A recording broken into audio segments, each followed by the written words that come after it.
evening and welcome along to the Blues Brothers podcast, the alternative Rangers podcast.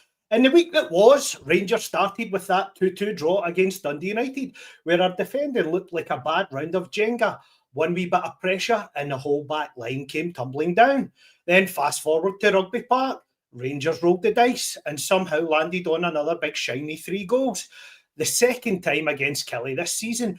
And Kevin Clancy sent Stuart Kettle unwell directly to jail as he brandished his red card for the command manager's assault on a water bottle. Not the first time Poundland David De Gea has caused a big splash. Danny Rule's unbeaten league operation means a victory against Hibs next Monday night can cut the gap to our city rivals to just 3 points, thanks to the Jambos sinking their battleships on Sunday. Or was it Connect 4? Joining me to discuss all that and more, my very good friend, Mr. Ross Clark. Ross, how are we, mate? Good, mate. I'm good. As you know, working away, hence the lovely decor. I'm going to burn the hotel room down right enough. But mate, working away in Preston for a couple of days. So good to actually have a bit of company. If it's just for an hour, mate, it's not that good working away from at the best of times. Never mind a couple of weeks before Christmas. How are you? I am all right, mate, and I'm glad to see you got the white memo tonight as well, mate. You know, it's not as if we coordinate what we're wearing when we're on this.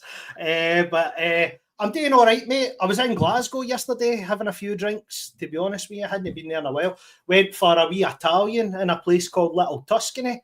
It was all right, mate. I quite enjoyed it. I got the tagliatelle bolognese and I thoroughly enjoyed it, mate. As you can tell with the old Santa belly that I'm developing.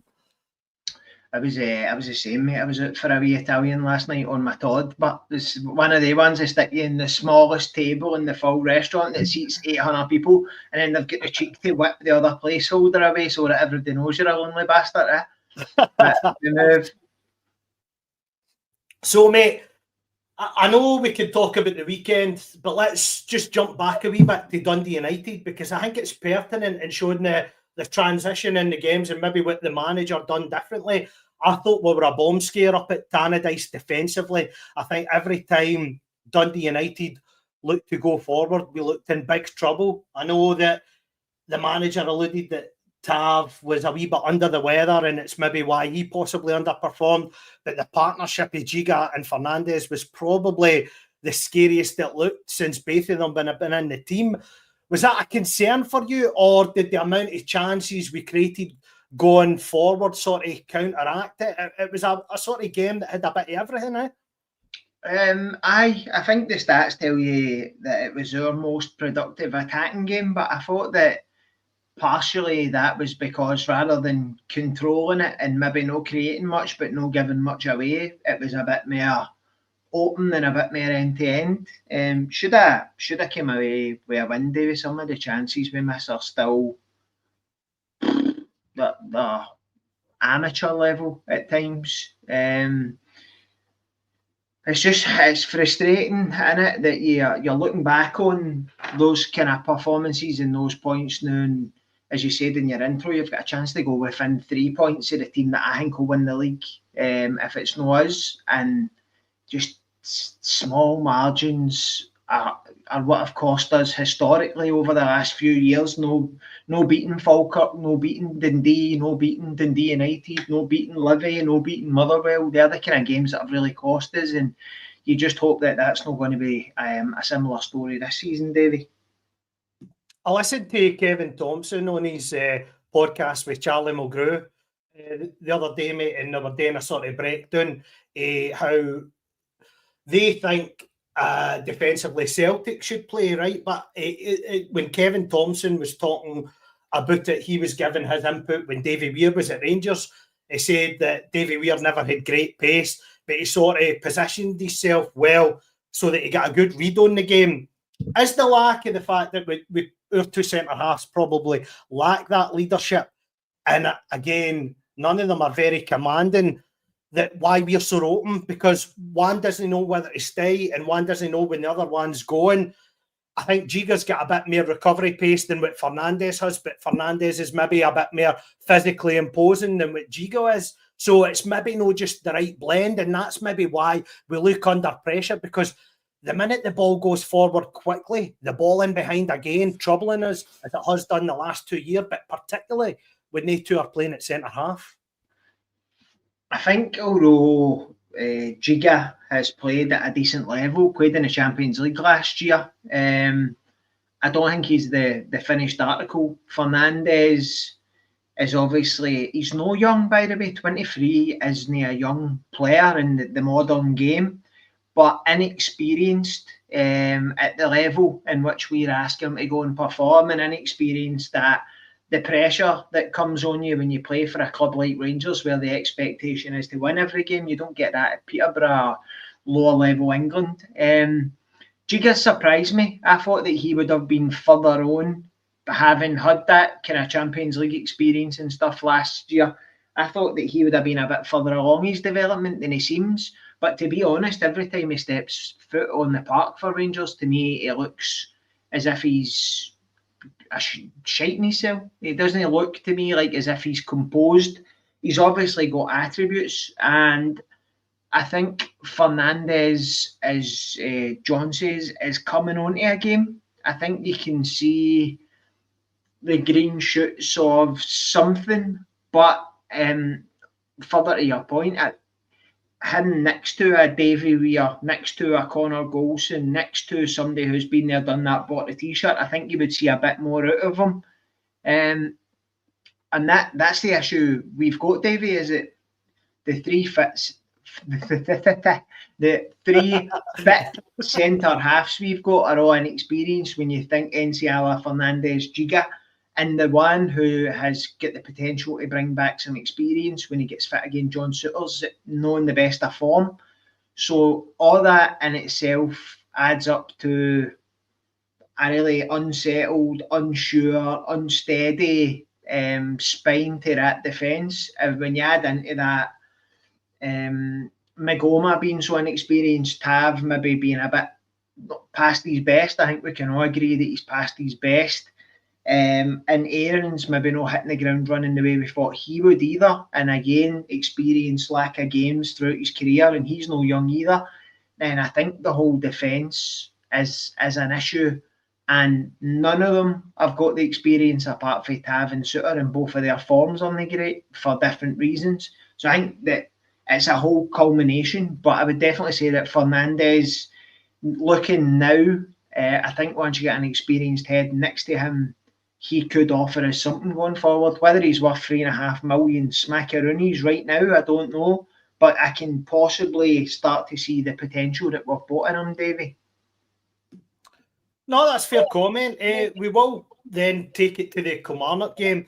But just before, because obviously John's brought that up, and I'd just like to say on behalf of everybody, welcome to the Blues Brothers podcast. Gareth Gates there, mate. I quite enjoyed that. My name is Gareth Gates. I know saw that one in a while, mate, so I quite enjoyed that. But if we look at this point in regards to, obviously, I think he's meant to be back potentially for the game at Parkhead, but it's circulating in all the sort of mainstream media the day, mate, and across Rangers media, Rangers fan media, that the club are in talks and have offered him a new deal. On the merits of his performances alone this season, does he merit it, John Souttar? Because I really think in terms of, I know you've spoke about it before, that players go through last season syndrome, but I don't think his offer does enough. And then if he is that a worrying sign in regards to the manager sees him and his plans going forward, or do you simply think it's just to fill the Scottish quota in the squad? I think he's good enough to play for Rangers when he's at his best. I think that when he's confident and when he's fit and when he's up for it, it gives you a good option. I think he's got a good range of passing. When he's played on the right side, stepping into midfield and stepping by a press, I think he offers you all that. As you say, I think this season he has had a bit of that last season syndrome, which I think every player gets. And you touched on it yourself there, Davie. If you let Souttar go, it's another one of your Scottish homegrown players out of the quota. Do I think he should be playing week in, week out for Rangers? No. Do I think that he's got a place in the squad, especially when you're maybe playing tough European games and you want to go free at the back? Is he a good siege defender to have in there that will throw his head in front of flailing feet and shots punted at 100 mile an hour, stick his face in there and no be scared to get hurt? I think he's got a place. And to go and buy somebody at that standard, you're talking, well, we've seen what 3.5 million gets you in the active transfer market. If I was offering contracts right now, mate, Souttar's one I probably would be offering. I don't know what wage he was on. I see that they're talking about an increased wage, but if that's taking him up to the kind of 25 grand a week zone, then I would maybe have apprehensions about spending that much on him, Davie. What's where do you sit on that? Because we've not really spoke about the Souttar thing, because I didn't think he was getting offered a contract. Where do you sit on that? I wouldn't, mate. And the simple reason, I get the Scottish quota thing, but for me, it's no a reason enough to keep somebody at the squad. We have to show up smarter. As we know, in the summer, there was opportunities there to bring Shanklin in, as you've talked about, but the boy Josh Mulligan, who's now getting linked with moves down south, and will probably earn Hibs big money, and he had the right sort of physicality and athleticism to make a difference in that squad. When you've got guys talking about, oh, maybe give Tav another year, are the same folk on social media that were saying 2 years ago it's time to get Tav out. And just because you've found nobody better in a minute is not reason enough to keep somebody. You need to evolve your squad. You need to evolve your team. You need to build a team that wins titles. The players that are there now currently aren't winning any and haven't won any for long enough. So how can you persist with that when they're on the decline and are at an age where they'll only continue to decline physically? I just don't understand that, Ross. Where'd you come in on that argument? So, in the summer, are you buying 8 defenders in the summer? Are you buying 3 centre-halves, 2 left-backs and 2 right-backs? In the summer, you've got eight defenders you're going to go and buy. Well, this is the thing. You're probably starting with just Dujon, Sterling, Emmanuel Fernandez, and you'll need to go and recruit another 6. And it's a big task, but you could maybe get 2 in January, 4 in the summer. Again, it is a lot to ask, and I know we've other positions to strengthen, but we need a total turnaround, mate. I just don't think we can persist trying to get another year closer in the hope that we're through a shit ton of money at this and we're in a worse position than we were last year. I just think it needs some form of radical involvement. And for me, at the back, as poor as we are going forward and as toothless as we can be up front, at the back is where we concede a shitload of goals, mate. And we can't keep Wayne's at a close, as folk have said. So I think that needs the major surgery of the team. And all good winning teams, maybe I sound like a dinosaur here, you build that foundation for the back. So I think that's what we need to focus on. Mate, I get your argument, and I'm not saying you're right or I'm right. For me, if you can keep, and this is kind of switched from Souttar to Tavernier here. As I said a couple of weeks ago in here, I think the main priority for me with Tavernier is getting the captaincy off him, giving it to somebody else. I think it was a weight around his neck. But are you going to go and sign somebody? You'll know, by the way, because we tried it with Sterling and we've tried it with Aarons. Somebody who's going to come in and play the rigors of 60 games a season as your right back. I don't think we are. Is there a possibility that you keep him as a kind of 4th choice centre half on the right hand side, and are you a kind of 2nd choice right back? Do you know subscribe to that at all, Davie, on reduced wages? Do we need to just get rid of him? I think as you know yourself, mate, I'm the biggest Tav basher you'll ever find, but I just don't know how radical we can be if there's 2 experienced pros there that will sign new deals that are part of your, I get it, it's a failing leadership group. I just don't know that you can go and sign 6 or 8 new defenders, brand new to the club, brand new to the expectations, and expect them all to hit the ground running. No, I get what you're saying, and it is a massive, gamble that you would take, but can they be any worse than what's there the now? Because we're not winning anything the now, and that's what I'm saying. 10 years is a long, long time, and I think he's had the captaincy for 9 of those years. It's burdened him as well, as you say, because obviously you're saying take the captaincy off him, it offers that fresh start. I just don't know if his shadow would be hanging round long enough. I look at it when this new set piece coaches come in, mate, and again he's still hitting everything. Is that because folk are feared to say, oh well, he's a captain, we can't really change anything? That again impacts the club negatively at times, and I get that maybe in the last 6 games he's maybe got 3 assists or whatever, but how many free kicks or corners in that time has he shanked? Has he made an arsey? Has he not got by the first man? Is he not taking restarts quick enough? It seems to take us a minute and a half to take a shy minimum these days, and retrieving the ball and looking to get it back in play. I just think, thanks very much for your service. 10 years, there's been some highs, a lot of lows, but it's time to move on. Because see, if you don't move on now, mate, you never will. You'll just keep saying, another year. Oh, he's sitting top scoring in the league again.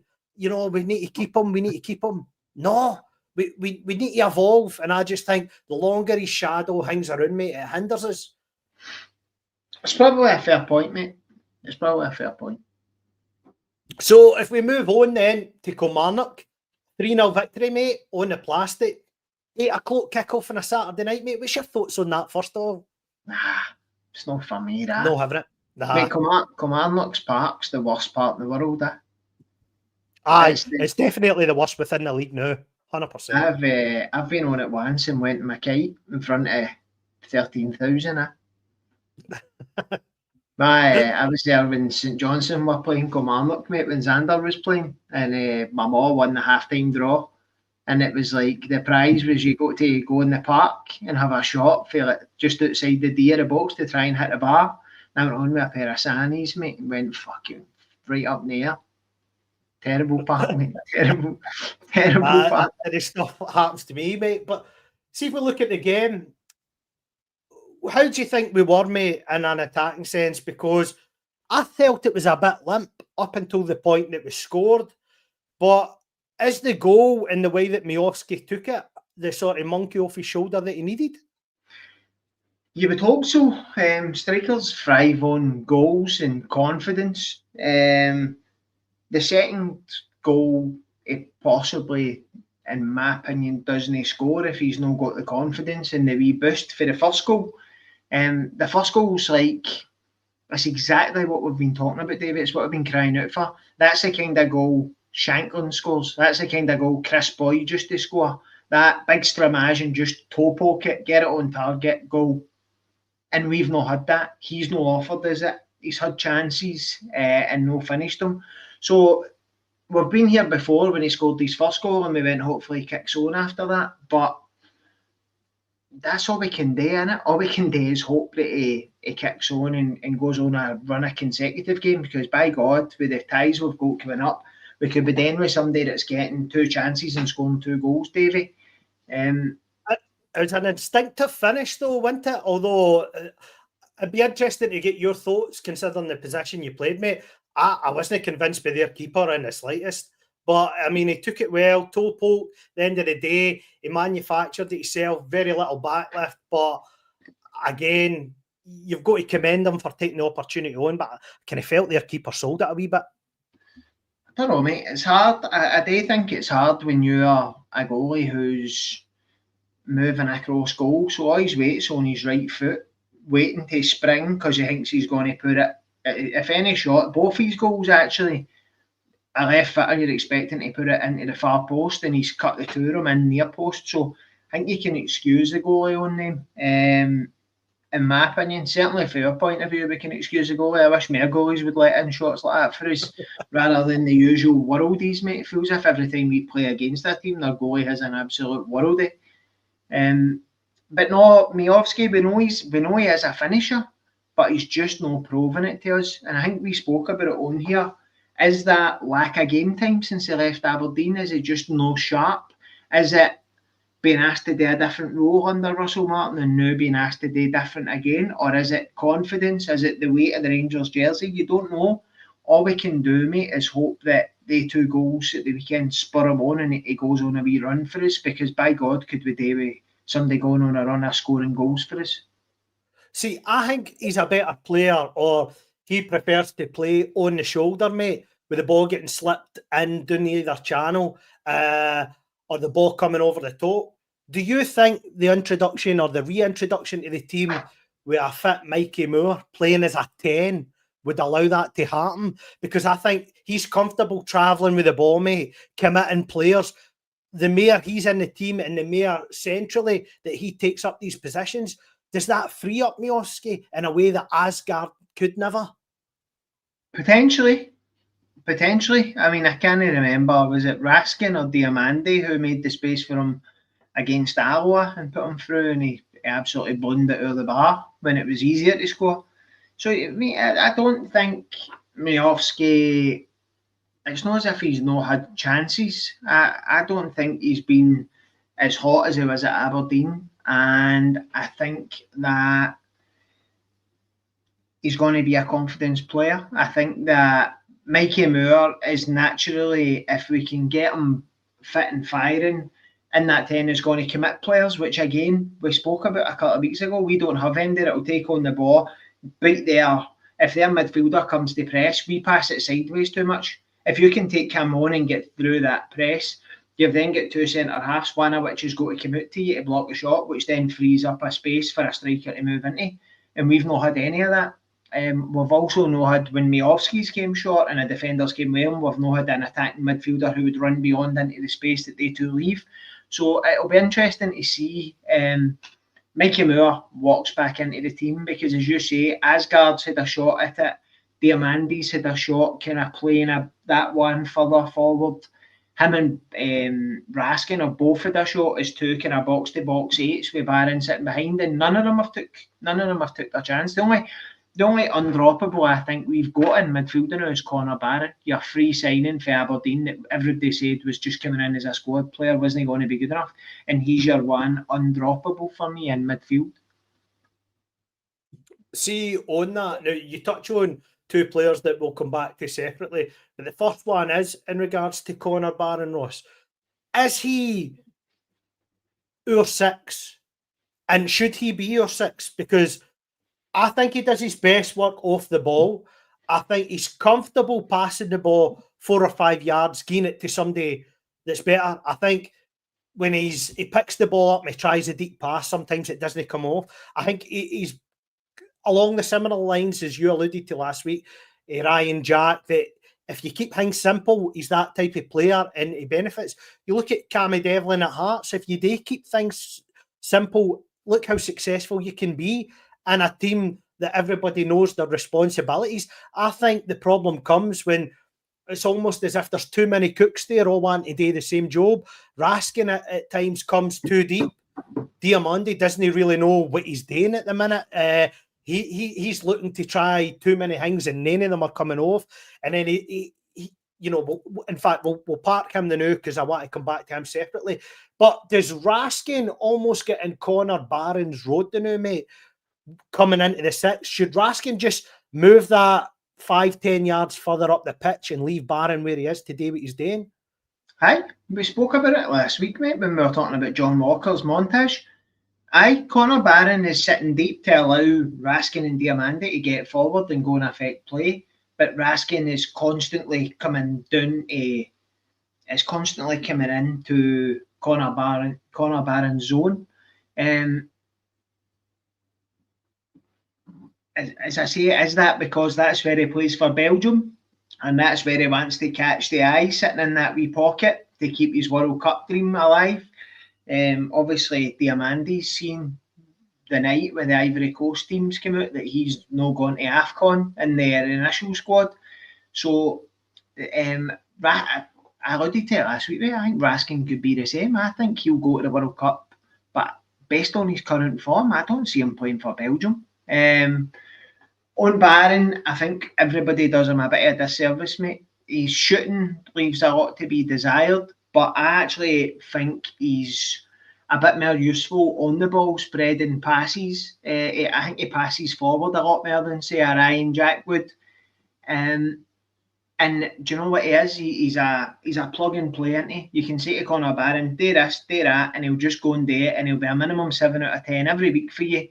And that's what you get for the wee guy. And I think that if everybody had that positional discipline, tactical discipline, and work effort, passion for the cause, I think if you had 11 Conor Barrons in your team, you would be doing well.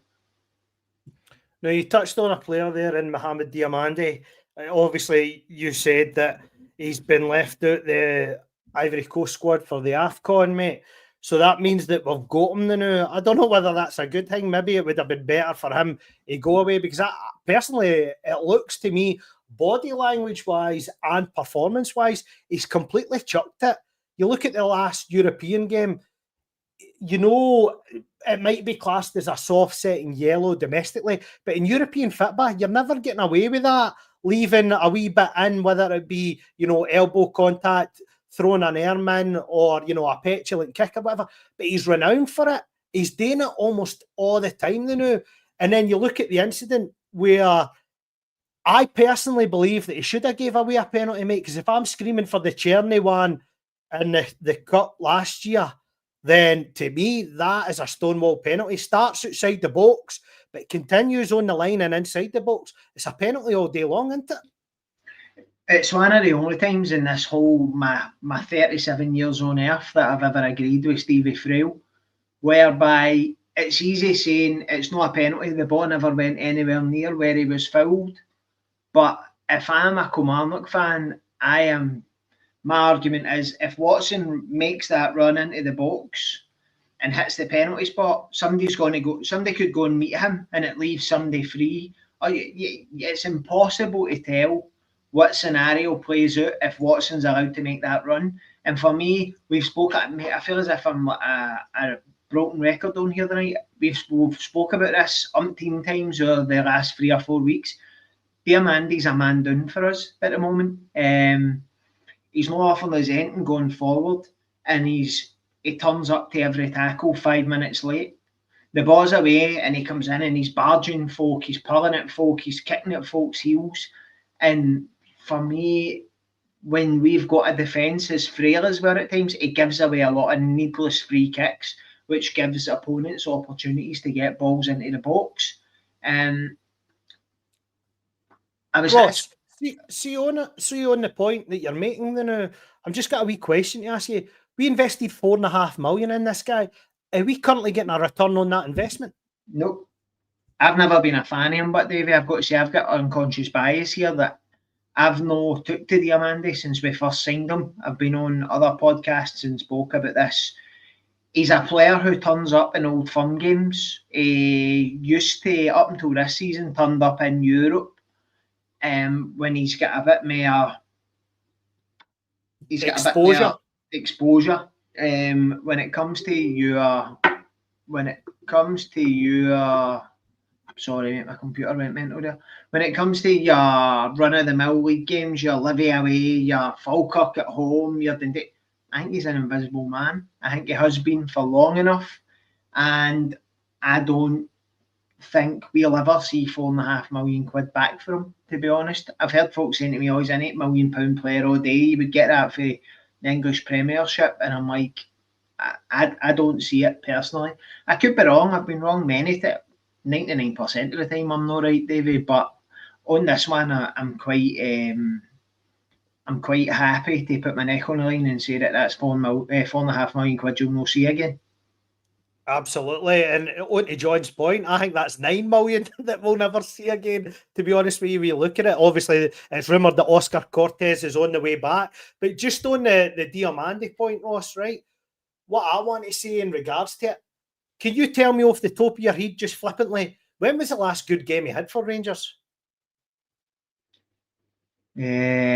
Probably, did they not score in one of the Old Firm games last season? Late on in the season, did they not score one? Was that the 3-2 game at Parkhead?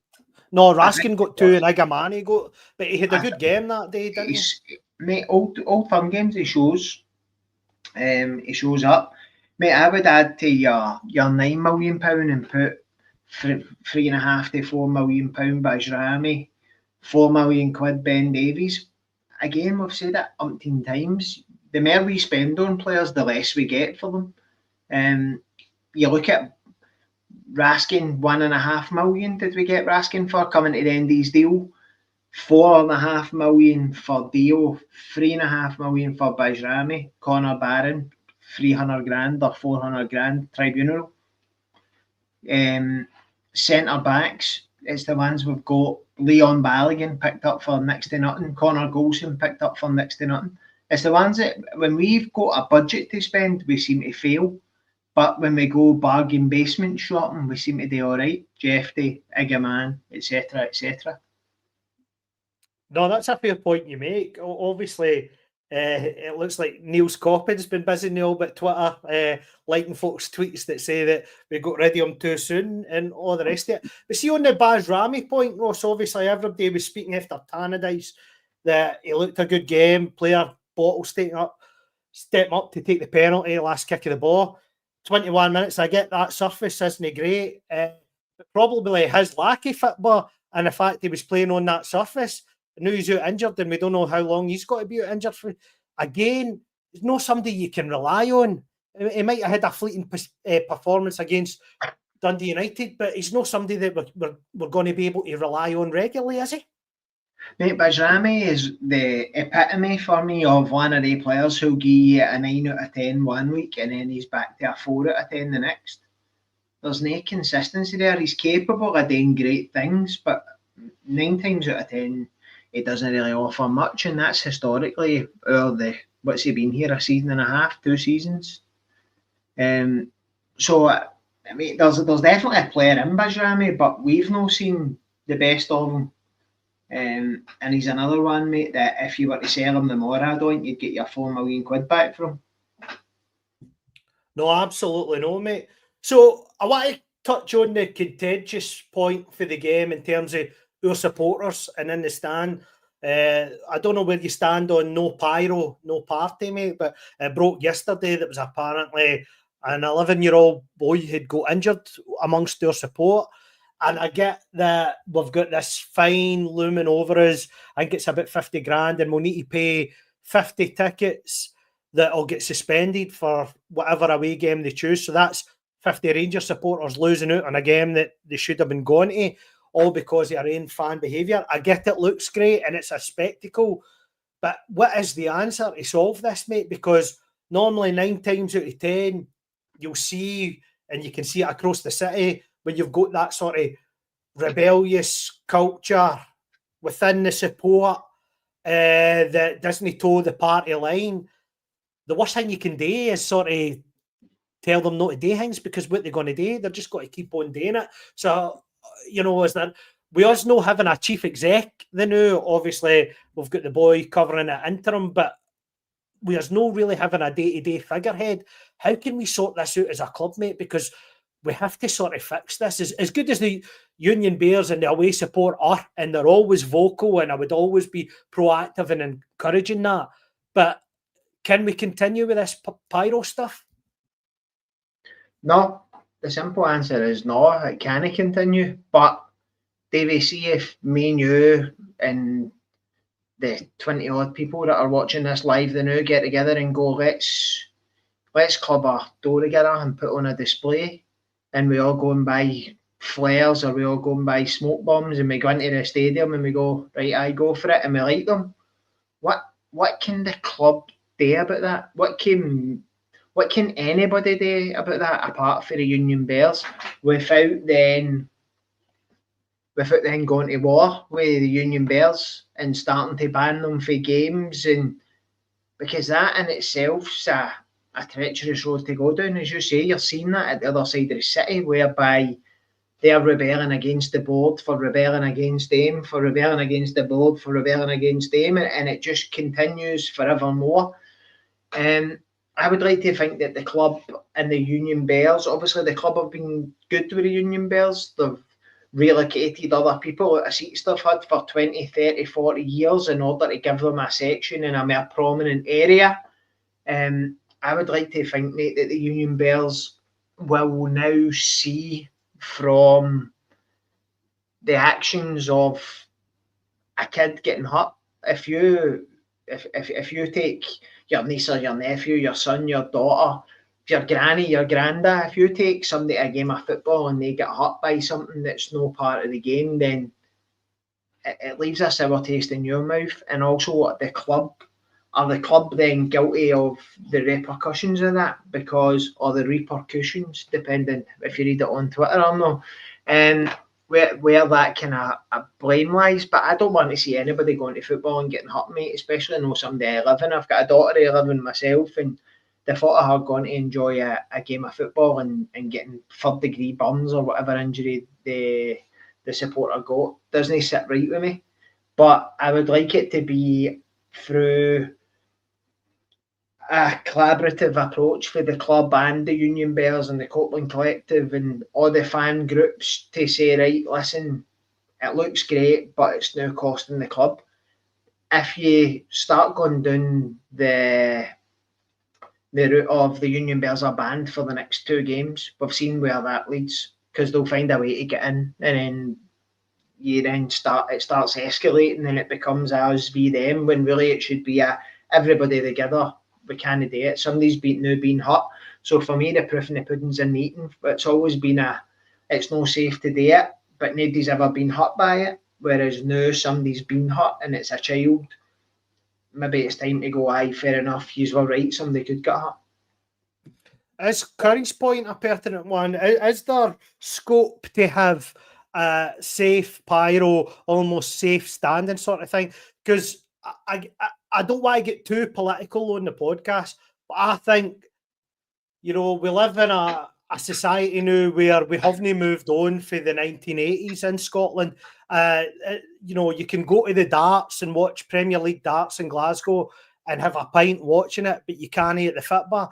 You can have a pint at the rugby, but you can't have the football. You can go and watch tennis when it's up here and have a pint at it. You can have a pint at the snooker and all the rest of it, but you can't when you're watching football. It's an entertainment sport at the end of the day. So do we need to look at better ways to sell it? Because see, if you look at it, what was it? The Braga game was between £47 and £52 a ticket for the game. It's an expensive sport, and if you can't enjoy yourself at the game, and I'm not saying that everybody wants to have a drink, but that's also an income stream for the club as well. So I think you've got to look at it. How can we evolve the product, not just us as a club and safe environment, but if you've got that safe pyro and it looks good, then TV companies are going to be interested, right? If you're then bringing in extra commercial revenue, like selling, pints at the football, that brings more money into the game that's not currently there than now. Also leads to, better signings coming in, better product on the park. It all works in a sort of vicious cycle. Do you subscribe to any of that, Ross? So I subscribe to half of it, mate. I subscribe to being able to get a pint at the football, because see the fact that folk can get a pint, they then load up before they come in or sneak it in. So you've got folk, we've all seen them, sneaking in a half bottle of bucky, which then gives them a potential projectile in the stadium. See if you can just sell beer, as you say. It's good for the club, it's good for the fans, it's good for everybody, because see the ones that they worry about your behaviour in that, they're already canned by the time they come in the stadium. Don't you worry about that. What I can't get behind, mate, is the pyro. I don't see how you can make it safe. Do you put them in a perspex box and say, right, let your pyro off, so that the wee old biddy that's sitting at the end of the row with COPD doesn't choke on the flare smoke or whatever? Do you know what I'm talking about? When you're in a big, vast, open space, I don't think there is a safe way to do that. Don't get me wrong. You speak about especially Scandinavian countries and that, where they're prevalent and they have full displays and fireworks and blah, blah, blah, where safety maybe isn't as big a thing. But Having a swallow at the football, aye. Letting off fireworks, maybe no for me. So, mate, there was something that happened during the game with our own team, and that was that Finlay Curtis came on to replace Bajrami, and he got a run out. The manager took him off with about 20, 15 minutes to go, and he says it was tactical. On his performance, one, did he merit coming off? Has he got enough there to make it as a Rangers player on the basis of what you see the new, mate? Or should we punt him out on loan to get games? Because I think you're now beginning to see the fruits of Mikey Moore coming through. And if you compare and contrast with the level of player that Mikey Moore is compared to Finlay Curtis, it's completely night and day, mate. So should we maybe send Finlay Curtis down to the Championship, mate? Maybe punt him to a Wraith Rovers or something like that, see if it toughens him up? Mate, 3 weeks ago, folk wanted Mikey Moore sent back, yeah? So we're back to this revisionism whereby now Mikey Moore's great and it's so great and he's got to be in the team every week. 3-4 weeks ago, people wanted him sent back to Spurs and he was going to be a failure. And this, we've got a young Scottish talent who is decent, scored a lot of goals coming up through the ages, scored some goals this season for us. In a 10 for the time, he's contributed more to this Rangers first team this season, even when we were struggling under Russell Martin, than the likes of your Oliver Antman or your Thello Asgard have done. So why are we so quick to say, no, he's not going to be good enough? Who's to say in 3 weeks' time he gets a run of games like Mikey Moore, he maybe gets moved or we tweak the tactics in order to accommodate him, and the wee man goes on, scores a couple of goals, and then all of a sudden it's build a team around him. As fans, we are too quick to judge our own youth players, and for me, as I've said before again on here, say it again for the ones at the back, young Rangers supporting Scottish players, we want to be on their back.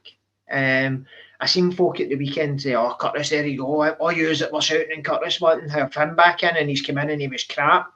And I'm like, his first minutes at 8 o'clock on a Saturday night on a plastic park in Gale Force Winds at Kilmarnock away, which is a tough tie. Well, folk expect him to come on and score a hat-trick. No, he's going to need to play his way back into the team. But have a bit of patience with the young boy. He's 18, he's not even hardly been able to go for a beer. And we're wanting him to come in and be like mini Messi. Just chill out, let him grow, get him minutes.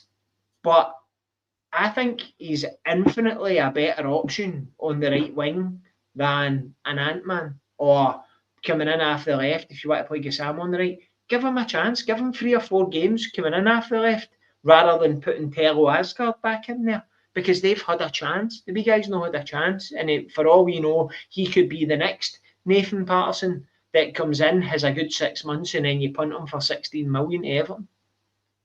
See, on Gassama, mate, that you touched on, what do you think of his performances recently? Do you think that he can play as a right winger?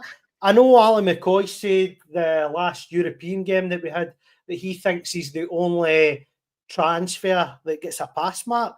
I'm now on the fence where I don't know if he does get a pass mark. For me, I think I can count more games where he's contributed nothing or very little than he actually did at the start of the season. I think with Gassama, you get the best out of him on the left, cutting in, reversing the ball on his right foot. Excuse me. The thing for me is, in this league, is he going to get the time to come in and cut inside and do the same thing week after week, because there's no space to run into. You need space to be able to get away and get a shot in. Whereas when he cuts in for the left, their right backs on him. See, as soon as he cuts in, they've got a centre half waiting to block off that avenue. So I don't know if a player like Gassama is going to offer us in the league what we think he's going to offer based on his early European form. Because let's be honest, he scored 5 goals this season, 4 of them in Europe, 1 in the league, I believe, 6 goals maybe, something along the lines. So he's another player who it might take him 6 months, it might take him a year. Same with Ant-Man, by the way. I'm not writing Ant-Man off. All I'm saying is to my eye test, for what I've seen of the two of them this season, I would play Curtis over him, right? But maybe Ant-Man and maybe Asgard and maybe Gassama, maybe they do need a bit of time to adjust to the way teams in Scotland shape up against us, where they're quite happy just to defend 10 men in front of the box. B, the kind of pitches, the stadiums, the atmospheres, and the fact that every team we play against are up for it as if it's a cup final because nobody likes Rangers. So I think that there's an adaptation time as well. No, everybody's going to hit the ground running, but Gassama, there's a player in there. I think that if you sold him tomorrow, you would make your £2 million back on him. Asgard and Ant-Man, when you look at 3.5, 4 million, I don't think you get that back the now. But as I've said before, Asgard's not turned up for Rangers yet, but I think there's a player in there. Chamiti's not turned up for Rangers yet, but I think there's a player in there. And it's just a case of how long do you wait to draw that out. By the way, hands up, I never said he was an £8 million player. If we'd have paid £1 million, he would have been a player. But he never picked his price tag, mate. That's your man Thelwell. But I just see shoots of something in these players, but right now I don't know that they're worth the market value that we paid for them, based on right now. No, it's a fair comment, mate. I'm not going to disagree with any of that. Something I want to touch on, mate, which I think needs a sort of voice. I've heard me say earlier in the podcast, we've not got that figurehead at the club. Obviously, Fraser Thornton's in interim as a CEO, but there's no really a spokesman or anybody, being that vocal voice in the media in terms of a figurehead at the club. And yep, I'll go back to the Livingston game where I think Emmanuel Fernandez got away with a penalty. Against Dundee United, do you think he got away with a handball, mate? Just quickly. I did. I go along with that as well. Now, and the reason I say that, Davie, is because the week before I was saying Scales started with his horns down here, and when he went to Hydra, he put his horn up and the ball hit his horn.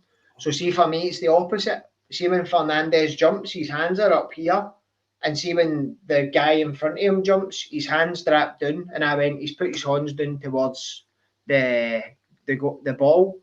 But on having now seen the ball coming in and how close the proximity where the guy jumping in front of him is, I would say that I'm on the fence with it. I would be screaming for a penalty, but I can also see why it's not being given. If it's at the other end of the park, mate, I'm looking for a penalty. So the point I'm trying to make is the media are sort of hammering, that's another decision Rangers got in their favour. Michael Stewart, certainly very vocal on the subject. I personally think the referees have been poor as a whole this season across many a game in Scottish football. You look at the League Cup final appointments this weekend. Kevin Clancy, who had a horrendous game on Saturday night, is the cup final ref. Matthew McDermott, who is the worst referee in the league, is the assistant VAR. Don Robertson, who I didn't think had a good game at Parkhead at the weekend, again, mate, he's the VAR. So all these guys keep getting rewarded. I think Nick Walsh is a ref somewhere in the Champions League tonight. It might be Bayern. Yeah, actually. They're doing Bayern and Sporting, so get your money on Sporting because their muscle memory will favour the team in green and white hoops, mate. Get your money on Sporting. The point I'm trying to make, mate, I think you make a very pertinent one, but see, the point I'm trying to make is that we us not having that figurehead that can come out and defend the club now. We're an easy target. Everybody's back to the narrative that Rangers get everything, forgetting that, clubs within the league allowed crackpots to come in and film their own wee Cannes Film Festival documentaries in their stadium pointing about corruption, whereas the referees possibly aren't corrupt. They're just minging and they're rank rotten for everybody.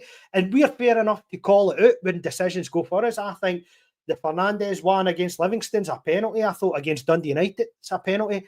Diamandi on Saturday, for me, is a penalty. But I don't think the Butland one's a red card, mate. What's your opinion on the Butland one? Mate, can I tell you, see the Butland one? See if Jack Butland is standing between the goalposts 2 yards out and the ball comes into 6-yard box and Butland goes out to narrow the angle and the striker hits it and it's a shot and Butland hits it with his knee. That's a save. You know yourself, mate, I'm a big critic of Butland and his ability to come out and sweep. Jack Butland, the boys went to hit the ball by Butland and it's hit Butland's leg. What else is Butland meant to do there? See if it's in the 6-yard box. Everybody's talking about how well he spread himself. See if you went back and looked at any game this season, because it's one of the best things Schmeichel does. Schmeichel is the best at that, coming out, getting beat to the ball, somebody hits a shot and he manages to block it with his legs. That's all Jack Butland did. For me, Jack Butland was spot on. The boy beats him to the ball, but he can't get it by him. That's what goalies do. Goalies save it. Strikers hit the ball, try and get it by the goalie, and it hits the goalie and it's a save. See after that, see any collision that happens after the ball's hit Butland's leg, what's the meant to do? Disappear into thin air. If you'd be given penalties 10 times a game if every time a goalie made contact with a striker that's beat him with the ball. So the whole controversy around that is the fact that it happened 25 yards out. See if it happens in the 6-yard box, you're talking about how well the goalie spread himself and made the block.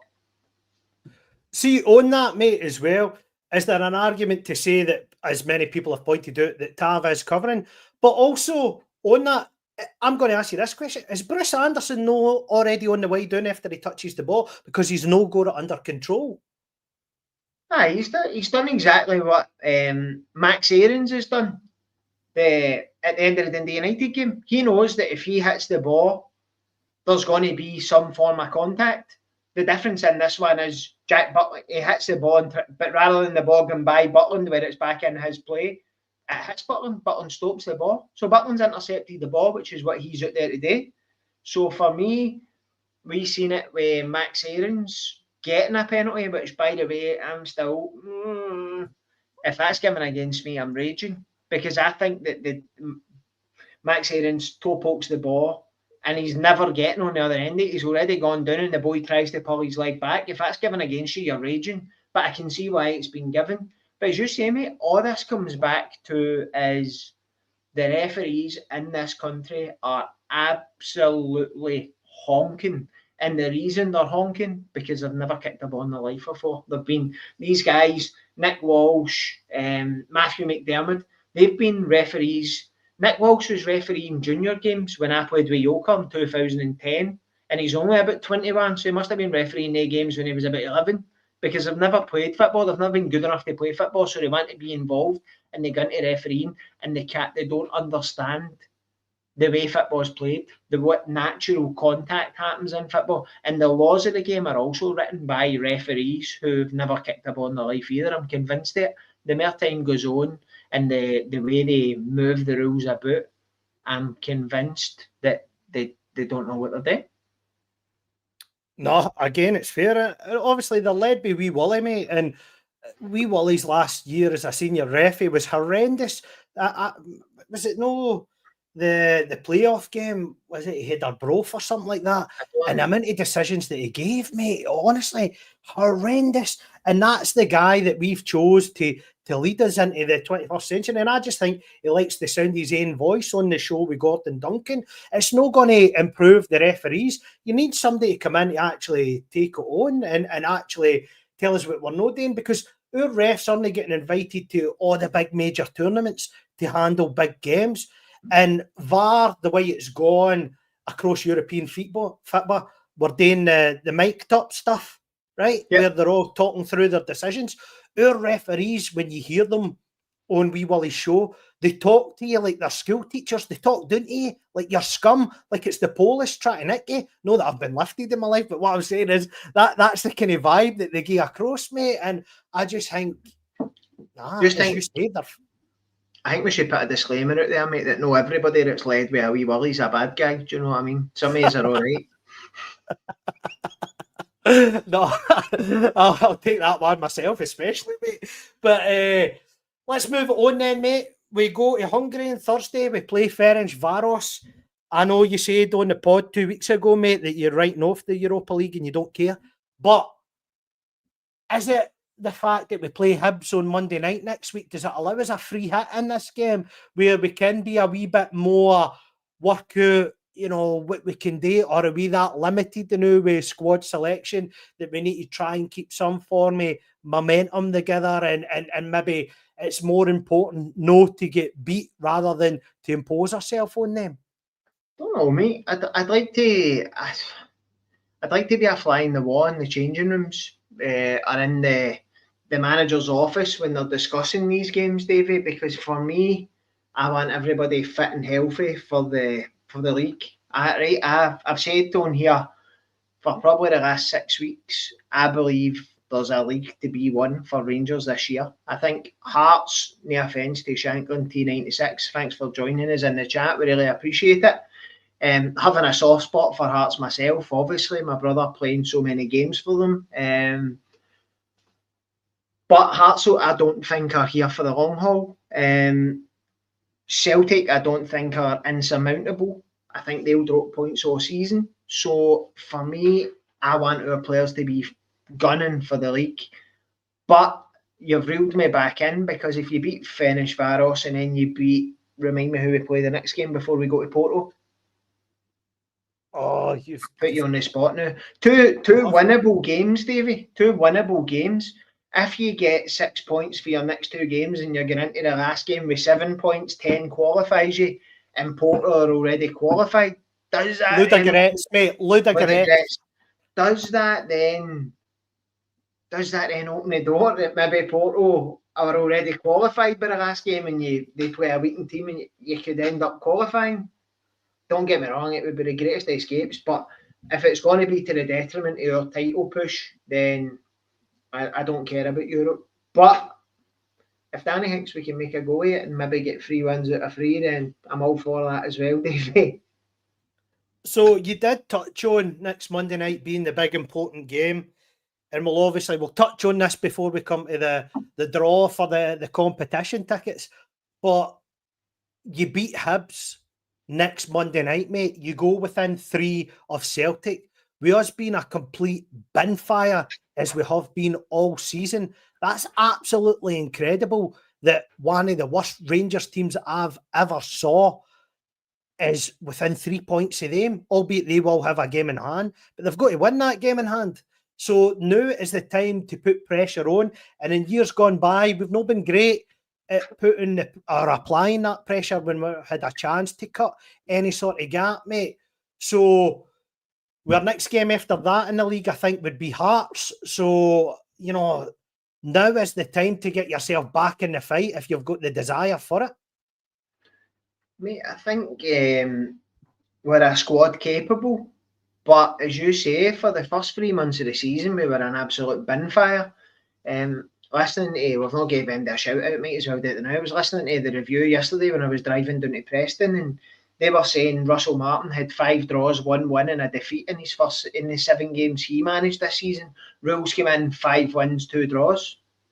So that goes to show you that even with Russell Martin's 7 games, where you've drew 5, that's 10 points you've dropped right away, and a defeat, 13 points dropped under an absolute cabbage.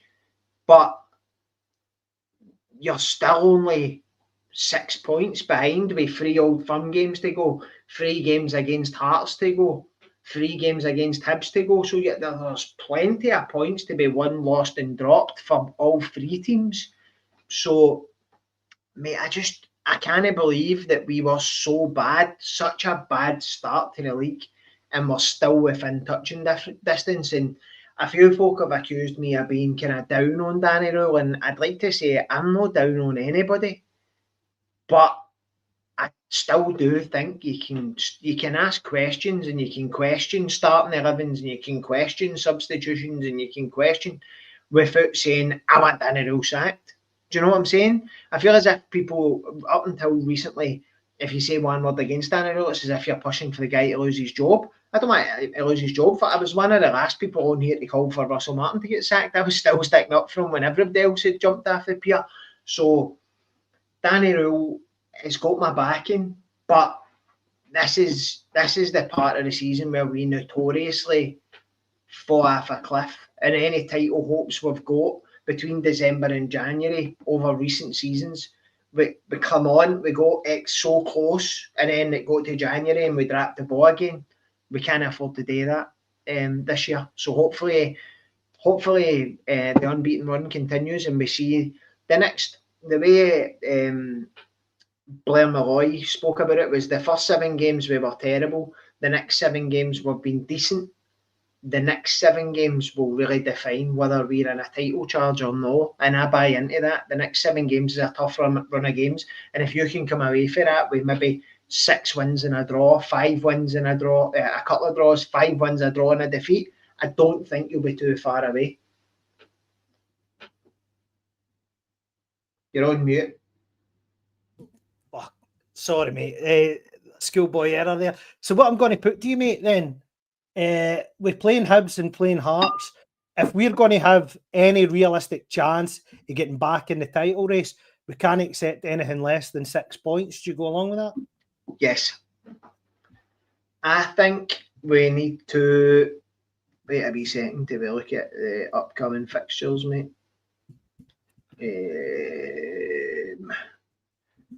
Should have really done this, mate. This is why we are a shite podcast compared to the real ones.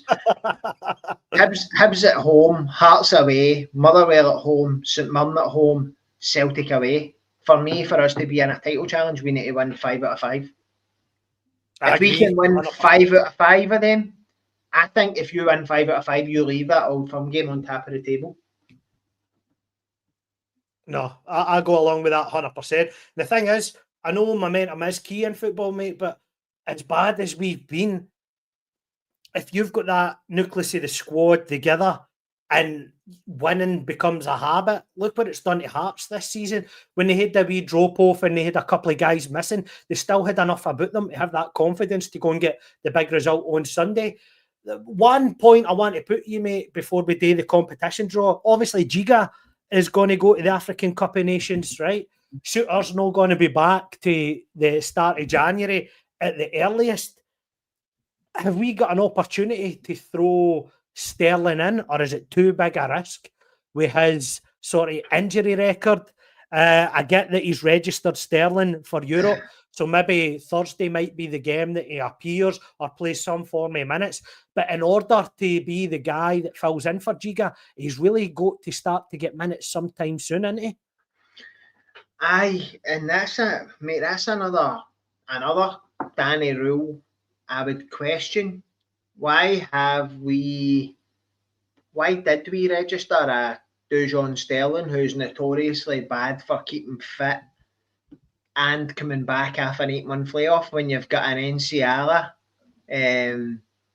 sitting waiting we could have put in? Because the other night we had two centre-halves playing, none on the bench, because Sterling wasn't fit and he's in the Euro squad. So it's wee decisions like that I'm talking about, that I think, if he's fit, does he come in? Does he come in at right back and you play Tav inside one? Do you go free at the back and he plays in beside Fernandes and Giga? That's what I'm saying. But again, what you're doing is inexperience, injury prone, past his best. So what you're doing is you're putting a big you're putting they're all coming for me tonight, aren't they? Just about taking away 2 free tickets and they're all coming for me. If they wanted to see professionalism, mate, they wouldn't be here. Put it that way, I can assure you of that.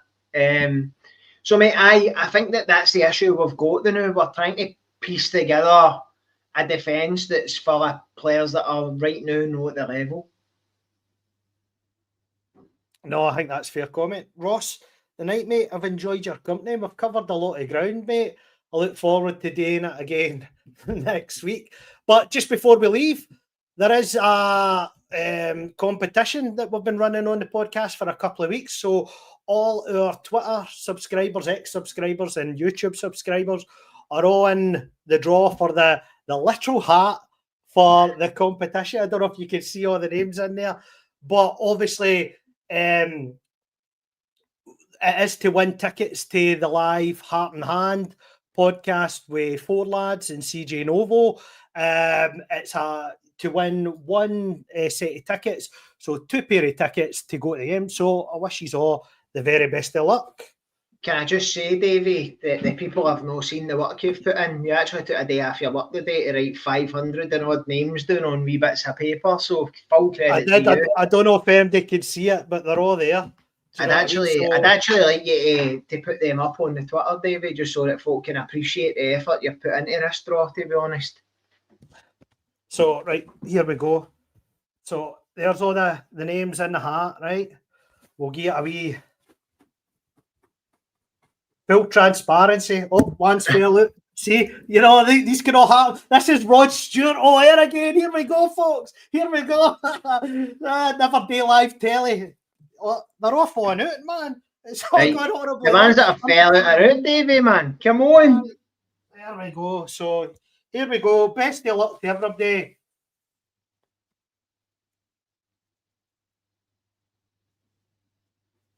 Tell me it's number 55, Davie. So, oh no, I think that's one of the porno accounts on X. I can't remember. So we'll just say that was the we'll start again. Never do things on live telly, right? So here we go. Right, there we go. One's fell out. Oh, there we go. Number 74. I don't know if you can see that. 74 on X. And look who it is. It's Curry Muncher. You're joking.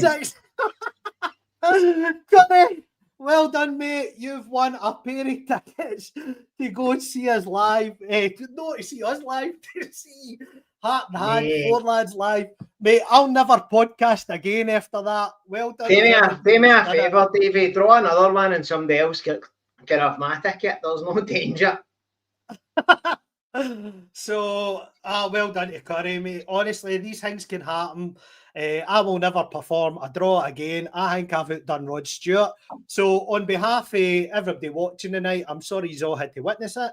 And it's good night from him, and it's good night from me. Good night.